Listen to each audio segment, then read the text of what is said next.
शुरुआत करते हैं इस वक्त की बड़ी खबर के साथ। यूपी में कोरोना के आज 4 नए मामले सामने आए। कोरोना के 3 मरीज तो नोएडा से ही मिले हैं। यूपी में अब तक 42 कोरोना के मरीजों की पुष्टि हो चुकी है।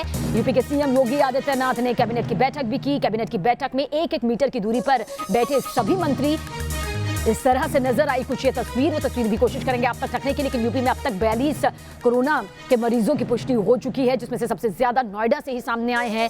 यूपी के सीएम योगी आदित्यनाथ ने मामले की गंभीरता को समझते हुए कैबिनेट की बैठक भी की। और आपको बता दें कि इस बैठक की तस्वीर कुछ इस तरह से नजर आई कि सभी मंत्री एक दूसरे से करीब 1-1 मीटर की दूरी पर मौजूद थे। देखिए तस्वीर आपके सामने है, जहां एक दूसरे के साथ मिलकर कैबिनेट की बैठक हुआ करती थी। यहाँ पर इस वक्त मामले की गंभीरता को समझते हुए, कोरोना के कहर को जानते हुए ये कदम यहाँ पर उठाया गया है कि मीटिंग होगी, क्योंकि जाहिर सी बात है हर मंत्री को अपना काम करना है, हर जनप्रतिनिधि को आगे बढ़ना है। इसके लिए देखिए किस तरह से 1-1 मीटर तक की ये दूरी यहाँ पर तय की गई है, ताकि किसी भी तरह से कोई भी बैक्टीरिया जो है वो एक दूसरे पर अटैक ना कर पाए। ये सावधानियां हैं और लगातार हम कह रहे हैं कि कोरोना को किल करने का एकमात्र तरीका, एकमात्र उपाय यही है कि आप सावधानी बरतें, क्योंकि आपकी सावधानी, सतर्कता आपको, आपके अपनों को, इस समाज को और इस देश को महफूज कर सकती है। जरा सी लापरवाही किस तरह से संक्रमण को फैला सकती है, उसका अंदाजा लगाना अब मुश्किल नहीं रहा, क्योंकि लगातार जिस तरह के मामले सामने आते जा रहे हैं, उसके चलते ही प्रधानमंत्री नरेंद्र मोदी ने यह बड़ा फैसला लिया कि 21 दिन तक, यानी कि 14 अप्रैल तक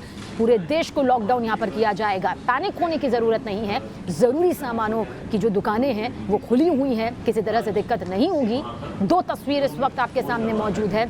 मोदी कैबिनेट की जब बैठक हुई तब भी यही तस्वीर सामने आई, जहां पर एक तय दूरी में ये सभी दिग्गज एक साथ बैठे हुए नजर आए। एक अलग अलग दूरी पर थे, पूरी तरह से सतर्कता, सावधानी। और आज की तस्वीर भी कुछ इस तरह की नजर आई, जहां पर योगी कैबिनेट की इस बैठक में ये तमाम मंत्री जो हैं एक दूसरे से निश्चित गैप के जरिए यहाँ पर बैठे हुए हैं, ताकि सावधानी की मिसाल जब तक हमारे जनप्रतिनिधि सामने नहीं रखेंगे तब तक जनता को समझाना भी मुश्किल हो जाता है। लेकिन अब ये ज़रूरत होनी ही नहीं चाहिए कि आपसे अपील की जाए, बल्कि अब ये ज़रूरत है कि आप खुद इस हालात को यहाँ पर समझें, क्योंकि आज अगर आपने हालात को नहीं समझा तो हालात बिगड़ रहे हैं। और अगर हालात को काबू में करना है तो यकीनन आपको इससे लड़ना होगा।